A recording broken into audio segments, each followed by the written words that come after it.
This is Daniel Flotis with The Monitor and TheMonitor.com. We are joined by the directors of Frankenstein, which premieres tomorrow at PSJ Southwest. Guys, can you go ahead and introduce yourselves? My name is Joshua Kennedy, Hi, I'm Marco Munoz. and we are the writers, adapters, and directors of Frankenstein. An actor. And actor, yes. We have Victor Frankenstein here, too. Awesome. So you guys adapted this, so tell me a little bit about this adaptation and what makes it a little different. I think it was spawned out of this need for something a little bit different, but while staying close to the source material, which is, I think, something that every adaptation tries to do. But funny story, we read a certain play, an adaptation of Victor Frankenstein, and we kind of just didn't fall in love with it. We read it, we kind of molded over, we came together, and it was one of those moments like, what do you think about it? And he was like, I hate it. I was like, okay, I hate it too. And we both said, we could probably do better than this. I mean, in our opinions. It's like, let's try a hand at adapting it ourselves, so... yeah, I think it was just, hey, let's do it the way we want it to be done. Yeah. And yeah, one of the things that Josh brought up first thing that he asked me is like, what do we like about all the adaptations that have been done from Karloff to anywhere up to now to Victor Frankenstein, and what do we not like, and where do we merge those two grounds, those two gray areas? How do we bring together these ideas of like contrast and pros and cons of the stories and adaptations that have been done? So where are you guys from? I'm from Edinburgh, Texas. I'm from McAllen, Texas. Okay. And so tell me a little bit about your guys' theater history. Well, we actually went to high school together. Yeah. I was a freshman in high school. Marco was a senior in high school. We acted together. And then we both separated, went off to college on the East Coast. Hadn't seen each other in, 7 years? 7 years. And then we both ended up here in the Valley back and joined forces and made Theseus and the Minotaur, which was a movie we made this past spring. And then we decided to do a summer show.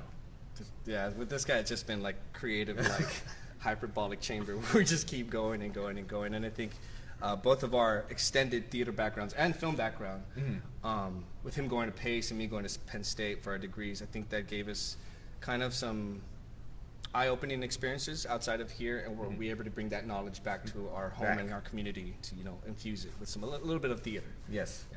Josh, you've done adaptations previous. Can you talk a little bit about some of the things you've done in theater in the previous summers? Well, I've directed King Kong on stage.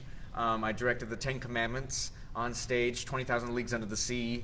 Always just wacky, fantastic stuff. And in Edinburgh, this is the first time I'm working with PSJ, and just the load of talent that's here in the Valley, all over the place. Yeah. Has just been very, very.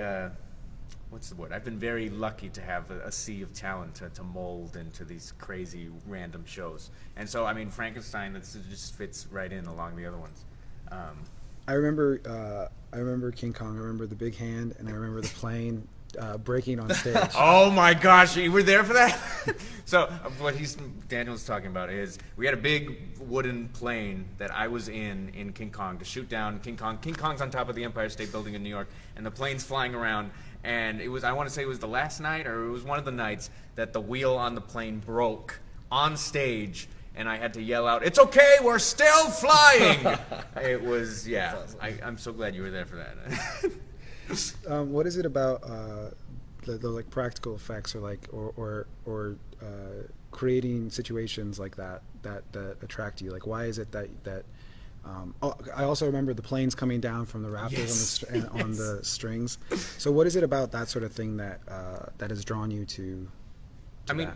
I think first and foremost, I'm a fan and I'm an audience member. And because I'm a fan of all these movies first and foremost. And it's just me. I, as an audience member, want to see something fun and something larger than life instead of something so dramatic, and we're going to find the meaning behind, this is symbolic of Trump's administration, and King Kong it symbolizes North Korea. It's like no, let's just have fun. Let's have a guy in a gorilla suit. Let's have Victor Frankenstein come out. Let's make a monster. He jumps into the audience and scares everyone.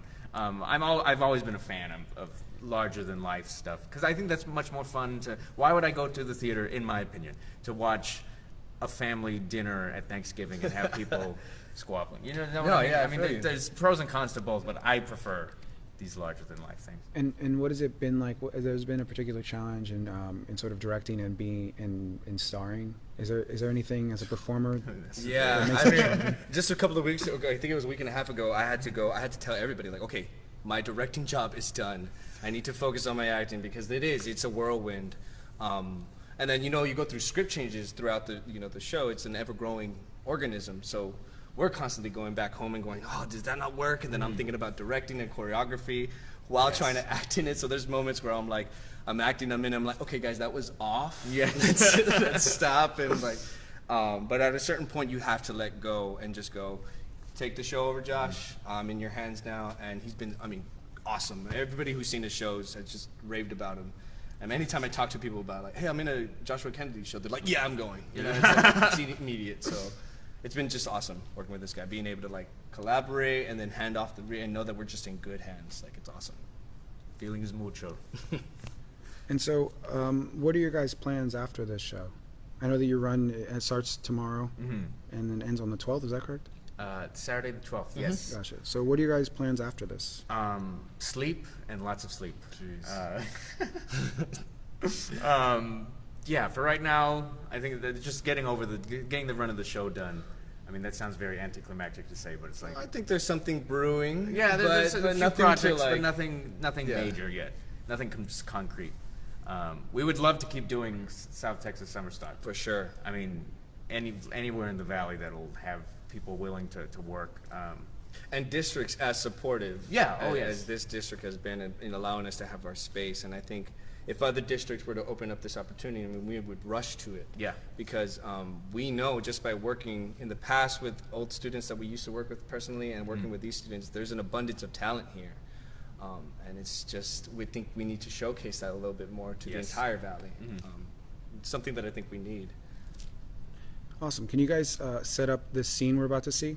Sure. So this is halfway through Act 1. Victor Frankenstein has started going mad with the idea of creating a being. And so he has this delusion, a nightmare of all these corpses coming alive. And he's in the midst of writing all these notes, and then he has the apparition of his mother. His dead mother comes alive to tell him, what are you doing, Victor? You need to stop making this creation, because it's not going to end well. And it's a weird nightmare. His consciousness is taking form, Yes. I guess, of his mother, and he's battling with that consciousness, which is obviously pulling him in two directions. I should do this for the sake of humanity and saving lives, but morally and ethically and even religiously for the time, Yes. this is wrong. This goes against everything that the society believes in. And so those two ideas, I think, are at most conflict right now. Yeah. Cool. All right. Actors ready? Sound ready? Yeah. All right. Take it away.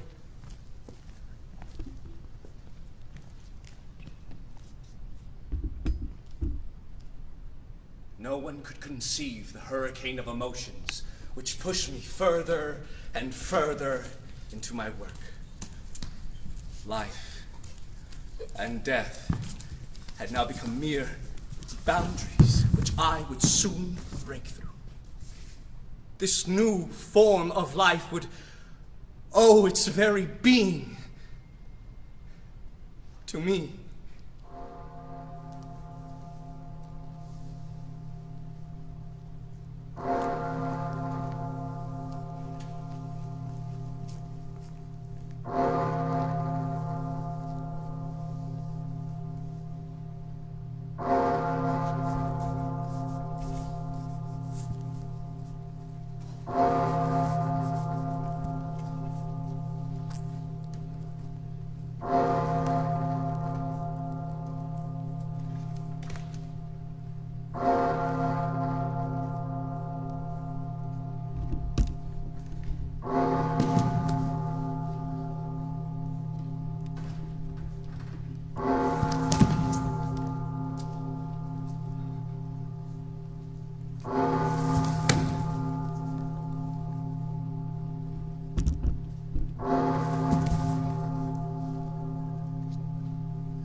Are you pleased with yourself, my dear Victor?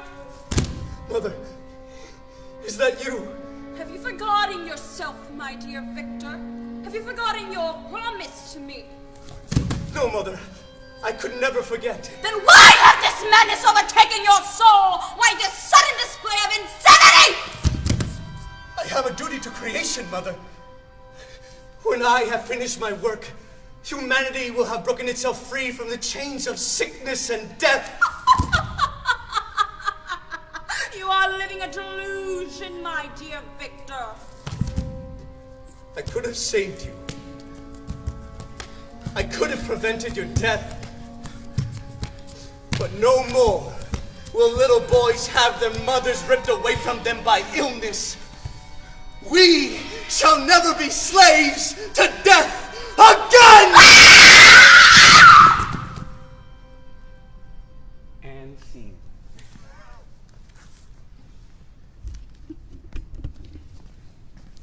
Everyone okay?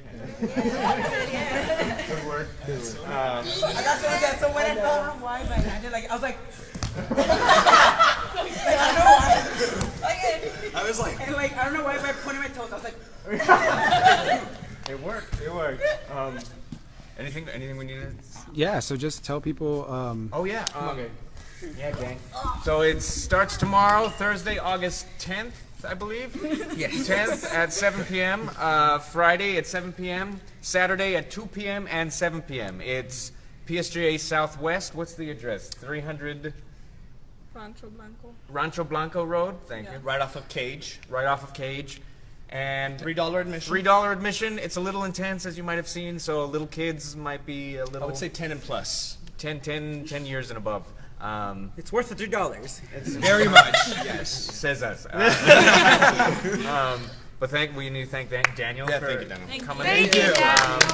And come support local theater. Don't miss Yeah. out.